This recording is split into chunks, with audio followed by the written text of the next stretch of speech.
여러분, 요즘에 여러분의 삶에서 좀 이루어졌으면 하는 게 좀 어떤 게 있으신가요? 저는 어머니께 한번 여쭤보니까 뭐 딴 거 없고 결혼 빨리 했으면 좋겠다 뭐 그러시더라고요. 그래서 저희 어머니처럼 뭐 자식에 대한 결혼을 또 원하시는 분들도 있을 거고, 아마 여기 오신 분들은 각각의 또 다른 부분의 원함들이 있을 것입니다. 그런데 이곳에 모인 우리 모두가 각자 다른 원함도 있겠지만 모두가 공통적인 바람도 있다는 것입니다. 그게 뭘까요? 바로 하나님의 말씀대로 살아가는 것이겠지요. 그런데 여러분, 이게 참 쉽지가 않은 것 같아요. 그죠? 말씀대로 살아가는 것. 아마 이번 지난 주일 지나고 3일이 지났잖아요. 그 3일 동안도 아마 저와 여러분은 수없이 넘어지는 가운데 오늘의 예배 자리로 나왔을 겁니다. 근데 뭐 저희들뿐만이 아닙니다. 과거에도 제자들이 예수님께 이런 소리를 들었죠. 마음은 원이로되 육신이 약하도다. 또 그 사도 바울도 그렇게 고백했어요. 내 마음에 원하는 건 선인데 내 육신이 자꾸만 악을 행한다. 그런 고백을 했었죠. 그래서 저는 오늘 이 말씀을 통해서 다른 것보다 넘어지는 것까지도 좀 힘들지만 더 우리를 힘들게 만드는 것, 바로 우리의 마음, 그 넘어지는 가운데 찾아오는 우리의 힘든 마음들, 이것을 함께 말씀을 통해 다뤄보고자 합니다.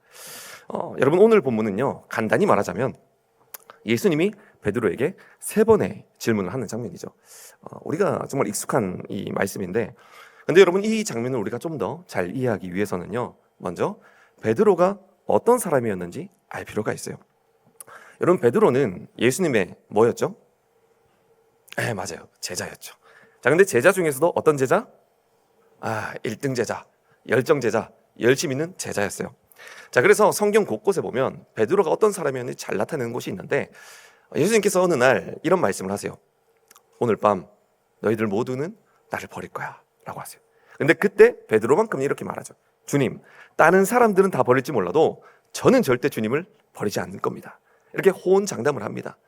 그리고 또 실제로 예수님께서 로마 군병들에게 잡히시기 그때에 베드로만이 유일하게 그 가운데 있는 군병의 귀를 탁 잘라버려요. 그 정도로 열심과 열정과 정말 어떻게 보면 그런 1등 제자의 모습으로서 면모가 보여졌던 거죠. 그런데 좋게 말하면 여러분, 이게 열정이지만 사실 이것은 베드로의 자기 교만이었죠. 왜요? 후에 베드로야, 너는 그런데 나중에 나를 3번 부인할 거야 라는 그 말에 정말 그 예언대로 3번 예수님을 부인하기 때문입니다. 그런데 여러분, 저는요, 어쩌면 이 베드로가 그래도 그 전까지는 정말로 자신만만할 수 있었던 게 그럴 만한 이유가 있었다고 생각을 해요. 왜냐하면 여러분, 베드로는요, 예수님과 함께 다니면서 자기가 뭔가 된 사람, 뭔가 변화된 사람, 뭔가 있는 사람이라고 생각을 했었어요. 왜요? 베드로는 수많은 기적을 경험했습니다. 그리고 오늘 이 마가복음 6장 12절 13절 이 말씀에도 뭐라고 하고 있을까요? 같이 한번 읽어봅시다. 시작. 제자들이 나가서 회개하라 전파하고 많은 귀신을 쫓아내며 많은 병자에게 기름을 발라 고치더라. 아멘. 그렇죠. 귀신도 쫓아내요, 병도 고치죠. 여러분, 사실 우리가 이런 걸 경험해도 이 베드로처럼 조금 의기양양해질 것 같아요. 또 여러분, 이 오병이어의 기적, 우리가 잘 아는 기적이죠. 이걸 보면 그곳에 남자만 5천 명을 먹였다고 하고 있어요. 자, 그런데 학자들이 말하죠. 그거는 남자만 그렇고 어린아이, 여자들 다 합치면 그래도 2만 명은 먹었을 것이더라고요. 근데 우리가 최소한 그렇게 딱 보면 최소 1만 명은 예수님을 따라다녔다는 걸 알 수 있겠죠. 자, 그런데 그 1만 명이 따라다니는 그 예수님의 첫 번째 제자다. 그러면 의기양양해질 수밖에 없겠죠. 또 그렇습니다. 여러분, 그때 당시는요, 사람들도 그렇지만 제자들마저도요, 예수님이 우리를 위해 십자가에 달리실 분이라고 결코 생각하지 않았어요. 어떻게 생각했습니까? 예수님은 이 정말 생고생하고 있는 이 이스라엘을 로마의 압제에서 벗어나게 해줄 어떤 다윗과 같은 전쟁의 왕, 우리를 최강대국으로 만들어줄 그 왕으로 모시려고 했었어요. 자, 그러니 여러분, 그렇게 치면 베드로는요, 예수님의 그냥 제자가 아니에요. 곧 만들어질 그 왕의 2인자인 거죠. 그래서 저는 베드로가 어마어마한 사람이었구나 생각도 하면서 이런 일도 좀 경험을 했지 않았을까 좀 상상을 했어요. 뭐냐면 여러분, 그 당시에 참 예수님께 고침을 받으려고 많이 나왔었잖아요. 근데 뭐 성경의 예화도 보면 중풍병자 있죠. 예수님께 나오려고 하는데 사람들이 너무 많아가지고 지붕을 뚫어서 이렇게 내려오지 않습니까? 근데 그런 것처럼 사람들이 나오고 싶었지만 인원이 너무 많아가지고 나오지 못하는 상황도 많았다는 거예요. 그래서 한때는 베드로한테 로비하는 사람들 꽤 있지 않았을까? 아, 베드로 씨, 저희 애 좀 예수님께 가까이 데려가주면 안 됩니까? 저 실제로 그랬을 것 같아요. 여러분, 그러니요, 베드로는 그런 상황에 있으면 우리라도 뭔가 된 사람이라고 생각을 하고 의기양양해질 수밖에 없겠죠. 하지만 여러분, 그렇게 의기양양하고 열심히 있었던 베드로가 예수님을 3번 부인하게 되죠. 예수님에 붙잡혀 갑니다. 베드로는 멀찍이서 예수님을 보고 있죠. 자, 그때 어떤 한 사람이 묻습니다. 너 근데 보니까 분명히 예수의 제자 같은데? 베드로가 이렇게 말을 해요. 뭔 소리 하냐? 난 네가 지금 무슨 소리 하는지 잘 모르겠다. 이렇게 하고 그 자리를 피하죠. 그런데 또 얼마 있다가 두 번째 사람이 이렇게 물어요. 아니야, 너 분명히 예수의 제자야. 같이 있던 거 내가 봤는 것 같아. 이렇게 하니까 베드로가 이렇게 말을 하죠. 헛소리 하지 마라. 나는 그 사람 이름도 모른다. 이렇게 부인을 하게 돼요. 자, 그런데 이제는 좀 더 안 물어볼 것 같았는데 3번째로 이제 사람들이 알아보기 시작하는 거예요. 여러 명이서 이렇게 딱 알아보는 거죠. 너 분명히 예수의 제자다. 같이 있는 거 우리가 본 것 같아. 하니까 성경이 기록하기를 그때 베드로가 어떻게 부인했다고 하냐면 저주하며 맹세까지 하면서 부인했다라고 하고 있어요. 마가복음 14장 72절 같이 한번 읽어봅시다. 시작. 그러나 베드로가 저주하며 맹세하되 나는 너희가 말하는 이 사람을 알지 못하노라 하니. 자, 그렇게 3번 저주하며 맹세까지 하면서 부인을 하죠.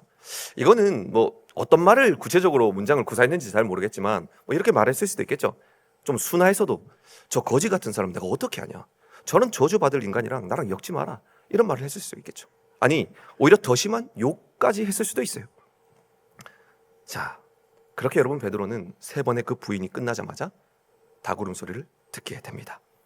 누가복음 2장 61절에서 62절. 주께서 돌이켜 베드로를 보시니 베드로가 주의 말씀 곧 오늘 닭 울기 전에 내가 3번 나를 부인하리라 하심이 생각나서 밖에 나가서 심히 통곡하니라. 그렇게 여러분 베드로는요 눈물을 쏟으며 돌아갑니다. 그리고 예수님은 십자가에 돌아가시고요 3일째가 되는 날에 예수님이 부활하시게 되는 것이죠. 자, 그리고 부활 후에 베드로와 처음으로 대하는 장면이 바로 오늘 본문인 겁니다. 자, 여러분 베드로에게 예수님께서는 오늘 이 본문에서 처음으로 어떤 질문을 하십니까? 이런 질문을 하세요. 베드로야, 여기 있는 이 사람들보다 나를 더 사랑하니? 쉽게 말해서 너 나 사랑하니라고 말했다는 거예요. 그런데 여러분 이 질문을 우리가 솔직히 딱 생각을 해보면요 굉장히 상식적인 질문이라는 거예요. 왜 그럴까요? 여러분이 정말로 소중하게 여겼던 사람이 있었어요. 근데 그 사람이 정말 나를 꼭 지켜줘야 되는 그 순간에 나를 매몰차게 배신을 했어요. 근데 그 사람이 며칠 후에 와서 이렇게 말을 해요. 친구야, 내가 진짜 미안하다. 그때는 내가 좀 사정이 있었어. 우리 다시 예전 관계로 돌아가면 안 될까? 이렇게 딱 말을 했다고 쳐보세요. 자, 그러면 우리가 어떻게 묻겠어요? 당연히 이렇게 물을 수 있겠죠. 근데 친구야, 그래 받아는 줄게. 근데 한 가지 내가 좀 묻자. 너 진짜 나 친구로 생각하고 온 거 맞아? 너 진짜 나 좋아하는 거 맞아? 여러분 이 질문 할 수 있어요 없어요? 충분히 할 수 있죠. 왜? 그 사람은 며칠 전에 바로 배신하고 왔기 때문이에요. 그 사람이 나를 어떻게 생각하는지 검증할 필요가 있겠죠. 그래서 여러분이 예수님도요 또 이 베드로에게 이걸 검증하기 위해 이렇게 첫 번째 질문을 할 수도 있다라는 거예요. 자, 그런데 이상한 것이 있죠. 베드로가 처음에 그렇게 대답을 해요. 주님, 제가 주님을 사랑하는 줄 주님이 더 잘 아십니다. 여기까지는 괜찮아요. 그런데 두 번째 질문부터 이상한 점이 나타나기 시작합니다. 여러분 두 번째 질문하시는데 어떤 질문을 하십니까? 21장 16절 같이 읽겠습니다. 시작. 또 두 번째 이르시되 요한의 아들 시몬아 내가 나를 사랑하느냐. 아멘. 여러분 여기서 뭔가 이상한 걸 우린 발견을 해야 돼요. 뭐냐면 예수님께서 다른 질문이 아니라 똑같은 질문을 또 한 번 했다는 거예요. 베드로가 좀 이상하게 생각합니다. 아까 내가 대답한 것 같은데. 예, 예수님, 제가 주님을 사랑하는 줄 주님이 더 잘 아시죠. 그래도 뭐 질문하셨으니까 두 번째도 이상하지만 또 대답을 했어요. 자, 그런데 더 이상한 부분이 어디에서 나옵니까? 바로 다음 17절에 이렇게 나오고 있어요. 똑같은 질문을 하죠. 세 번째 이르시되 요한의 아들 시몬아 네가 나를 사랑하느냐라고요. 여러분 이거 이상하지 않습니까? 왜 예수님은 세 번이나 똑같은 질문을 이 베드로에게 했을까요? 여러분 우리가 이걸 알기 위해서는요 먼저 한 가지 짚고 넘어가야 될 게 있어요. 여러분 우리가 과거에 이 본문을 살펴볼 때 또 많이 들으셨을 텐데 그때에 이런 단어를 많이 들어봤을 거예요. 아가페, 필레오. 이게 뭐냐면 예수님의 이 세 가지 네가 나를 사랑하느냐라는 그 단어에는 원어를 보면 전부 다르다는 거예요. 첫 번째 질문에서 네가 나를 사랑하느냐는 아가페라는 사랑으로 물었다는 거예요. 그래서 베드로야 네가 나를 무조건적인 사랑으로 사랑하니? 라고 물었다는 거예요. 그래서 베드로는 이렇게 대답을 했다는 거예요. 아가페 사랑으로 대답하지 않고 필레오의 사랑, 이거는 우정의 사랑을 말하거든요. 친구와의 사랑. 예수님, 제가 주님을 친구와 같은 사랑으로 사랑하는 줄 주님이 더 잘 아십니다 라고 대답을 했다는 거예요. 그래서 결론은 이렇게 지어져요. 예수님께서는 무조건적인 사랑을 베드로에게 요구를 하셨는데 베드로는 연약해서 아직은 친구 같은 사랑밖에 고백을 못했는구나. 그래서 예수님은 그런 베드로마저 감싸 안으시고 두 번째 질문에는 그래 베드로야 그러면 네가 나를 친구와 같은 사랑으로 사랑하니? 라고 물었다라는 거예요. 그래서 이렇게 예수님은 이 연약한 베드로 또 우리를 감싸주시는 분, 배려하시는 분이다 라고 해석을 했었죠. 근데 여러분 우리가 이 해석을 딱 들으면 참 은혜가 되기도 해요. 주님 우리를 배려해 주시는구나. 그런데 최근에는 이 해석이 좀 설득력을 잃어가고 있어요. 왜냐하면 여러분 이 사도 요한이요 요한복음의 기록은 당연히 헬라어로 기록을 했겠지만요 실제 이 당시 예수님과 이 제자들과의 대화는요 헬라어로 한 게 아니라 그 당시 생활 언어였던 아람어로 대화를 했어요. 자 그런데 중요한 것은 이 아람어에는요 사랑이라는 단어가 헬라어처럼 여러 가지 종류가 있지 않다는 거예요. 우리나라처럼 사랑에 요거 한 단어로 되어 있다라는 거예요. 자 아무튼 그래서 이 실제 대화에서는 첫 번째도 두 번째도 세 번째 질문도 다른 표현으로 할 수가 없었다라는 거예요. 그리고 여러분 또 한 가지는요 그래도 한번 양보해서 이게 맞다고 하더라도 이 필레오라는 단어가 친구와 같은 사랑이라 했잖아요. 그래서 아가페 사랑보다는 조금 낮은 사랑이라고 했었잖아요. 그런데 요한복음 5장 20절에 보면 하나님이 아들 예수님을 사랑하는 것에 대한 말씀이 나오고 있거든요. 아버지께서 아들을 사랑하사. 그러면 여기서도 당연히 필레오가 쓰여야겠습니까? 아가페가 쓰여야겠습니까? 당연히 아가페가 쓰여야겠죠. 그런데 여기서 바로 우정의 이 뜻을 담고 있는 필레오라는 단어로 표현했다라는 거예요. 자 그러면 왜 대체 이 사도 요한은 요한복음을 기록할 때 사랑이라는 단어를 뭔가 통일성 없는 것처럼 이때는 저렇게 저때는 저렇게 그렇게 했을까? 거기에는요 영향력 있는 개혁주의 신학자 카슬이 이렇게 설명을 합니다.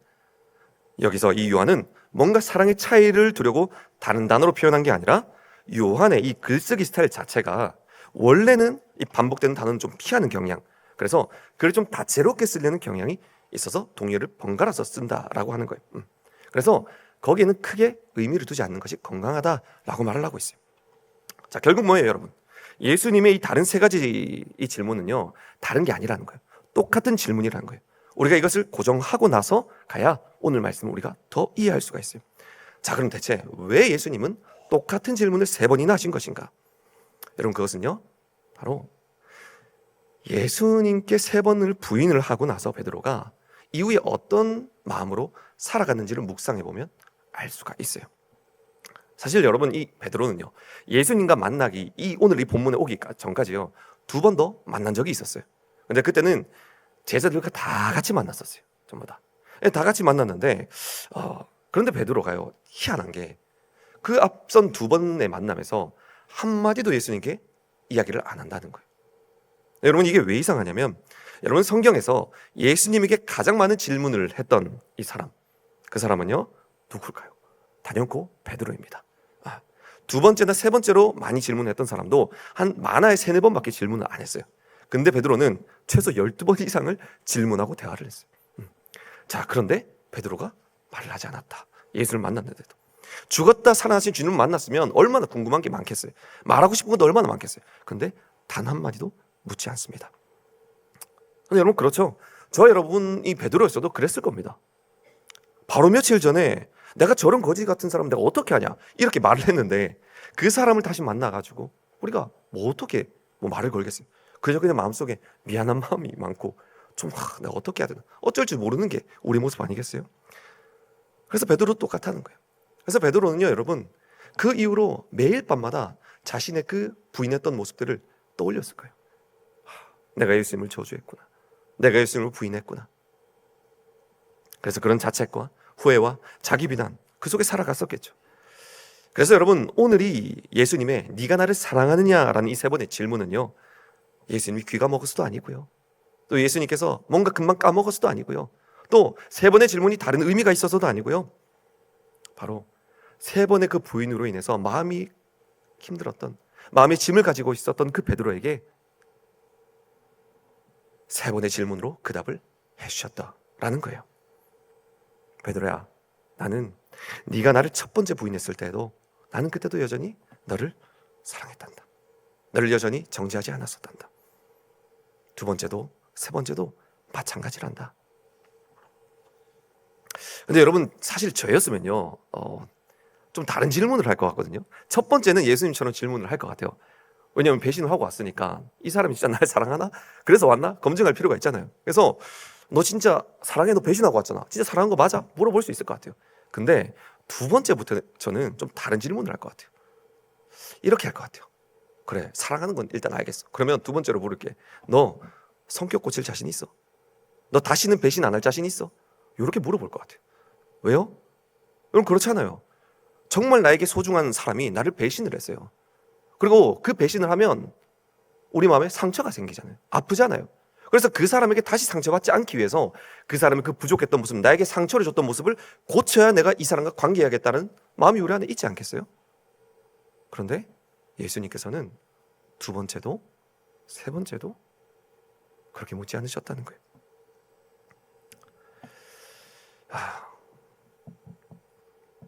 여러분, 왜 예수님께서는 그렇게 묻지 않으셨을까요?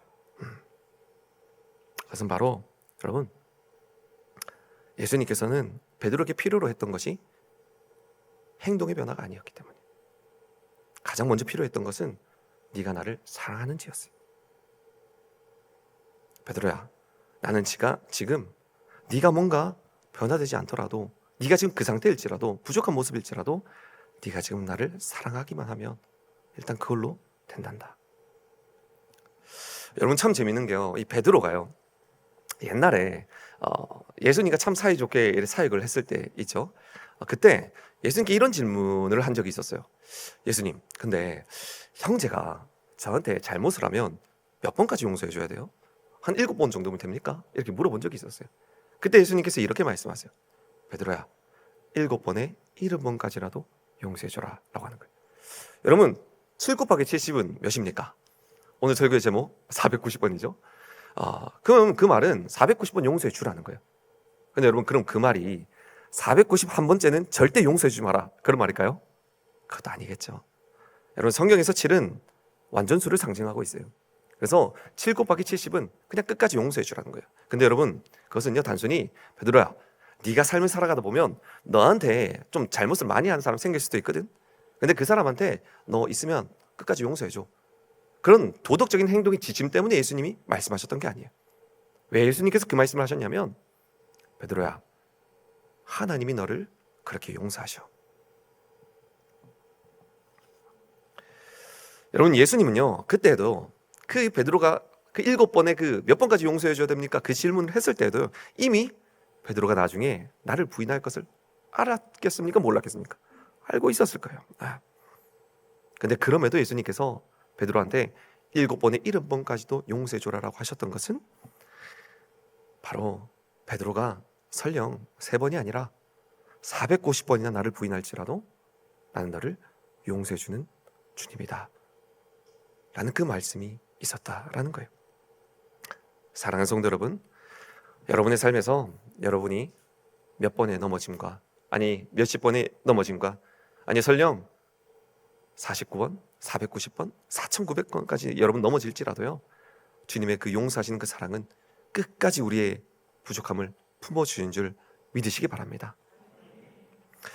여러분, 그런데 사실 우리가 이건 다 알아요. 지식적으로. 그치, 하는 우리 용서해 주시. 근데 이거 믿는 게 참 힘든 것 같아요. 그쵸? 그래서 여러분, 우리가 다음으로 살펴봐야 되는 것은 베드로의 태도예요. 베드로의 태도. 여러분 오늘 본문에서 베드로는요 사실 어떻게 보면 굉장히 뻔뻔한 모습이죠. 왜요? 그렇게 크게 배신을 해놓고 와가지고 한다는 말이, 이런 본문에 보면 베드로가 죄송하다고 말을 합니까? 사과 한마디 안 합니다. 그냥 와가지고 예수님께서 너 나 사랑하니 하니까 사랑한다고 고백해요. 여러분 우리라면 사랑한다 고백할 수 있을까요? 저는 못할 것 같아요. 저는 죄송해서 그냥 죄송합니다 주님, 자 그때 좀 사정이 있었어요, 뭐 이렇게 말을 할 것 같은데 베드로는 사랑한다라고 고백한다라는 거예요. 근데 여러분 우리는요 어쩌면 이 베드로의 뻔뻔함을 조금은 닮을 필요가 있는 것 같아요. 여러분 우리 인간관계도 그렇거든요. 우리가 가끔씩 이런 일들이 있죠. 내가 정말로 소중히 여기는 사람이 있는데 그 사람에게 뭔가 잘못을 할 때가 있어요. 너무 미안하죠. 그 사람 소중하게 생각하니까. 그래서 우린 너무 미안해서 사과를 해요. 미안하다 진짜 해요. 근데 또 똑같은 사람에게 두 번이나 똑같은 실수를 할 때가 있어요. 그럼 여러분 우리 마음이 어떻습니까? 너무 무너질 것 같죠. 어떻게 해야 될지를 잘 모르겠어요. 진짜 너무 미안해가지고 어떻게 해야 되나. 근데 여러분 그래도 두 번까지는요 다시 사과를 해요. 내가 진짜 미안, 나 진짜 이거 안 하려고 했는데 내가 이렇게 해버렸다, 내가 너무 미안해요. 근데 문제는 뭐예요? 세 번째 똑같은 사람에게 세 번의 잘못을 하잖아요. 그러면 그때 우리의 모습은 좀 달라져요. 그때부터 우리는 그 사람을 피하기 시작해요. 왜 그렇습니까? 그때도 내가 이 사람한테 가서 사과하면 그 사람이 나를 뻔뻔한 사람으로 생각할 것 같거든요. 그리고 앞에 첫 번째 두 번째도 얘가 일부러 했나? 그렇게 생각할 것 같아요. 그래서 우리는 그런 사람 취급 받기 싫어서 그 사람을 피하기 시작해요. 뭐 그 사람 오면 감사하지만. 여러분 근데 하나님과 우리의 관계도 좀 비슷하지 않나요? 우리가 주님 앞에 회개하러 나가기 어려울 때가 좀 언제인가요? 수없이 반복되는 죄로 넘어졌을 때. 당장 어제도 하나님 이제 짓지 않겠습니다, 용서해 주세요 라고 회개했어요. 그런데 오늘 또 똑같은 죄를 저질러요. 그때 우리는 주님 앞에 회개하러 나가기가 참 어렵다는 거예요. 왜요? 내가 오늘 또 주님 앞에 회개하면 하나님이 나를 뻔뻔한 사람으로 생각할 것 같거든요. 하나님이 나를 양심 없는 사람, 이기적인 사람으로 여길 것 같거든요. 그래서 회개하러 나가기가 어려워요. 근데 여러분 이 마음에는요 우리의 또 다른 내면이 들어가 있는데 어떤 마음이냐면요 사실 그런 거예요. 주님 맞습니다, 저 어제도 죄 짓고 회개했습니다. 그리고 오늘 똑같은 죄를 저지를 만큼 죄인입니다. 근데 주님 저는 아직은 그렇게까지 오늘 또 용서를 구할 만큼 양심 없는 사람은 아직은 아닙니다. 아직은 저한테 조금의 양심은 있습니다. 그게 뭐예요? 아직도 내가 내려놓지 못하는 의가 있다는 거예요. 네 여러분 그 내려놓기 참 쉽지 않습니다. 왜 그렇습니까? 여러분 모두 가정에서 직장에서 정말 열심히 살아가시잖아요. 사람들에게 칭찬도 받고 여러분 뭐 자기 삶을 스스로 잘 해나가실 거예요. 근데 내가 하나님 말씀 앞에서는 아무것도 할 수 없는 존재라고 인정한다는 게 쉽지 않다는 거예요. 하지만 여러분 성경은 말하고 있습니다. 우리 인간은요 전적으로 타락했다고 말을 하고 있어요. 우리 안에는요 말씀을 지킬 만한 것이 먼지 한 털도, 말씀 한 자락 지킬 수 있는 것이 하나도 없다고 말하고 있다는 거예요. 쉽게 말해서 우리 존재 자체가 원래 이기적이고 뻔뻔한 존재라는 거예요. 그래서 여러분 우리는 이걸 먼저 인정해야 됩니다. 그러고 나서 우리는 이걸 잊지 말아야 돼요. 비록 지금은 내가 수없이 넘어지고 심지어 뻔뻔해 보이기까지 하는 그런 삶으로 나가고 있을지 몰라도 언젠가 때가 되면 나의 이 뻔뻔함과 이 이기적인 모습마저도 압도하며 무너뜨려지게 되는 하나님의 어마어마한 은혜가 차오른 그때가 온다는 사실입니다. 여러분 이게 무슨 말일까요? 여러분 저는 이 중학교 때요 정말 말썽을 많이 피웠거든요.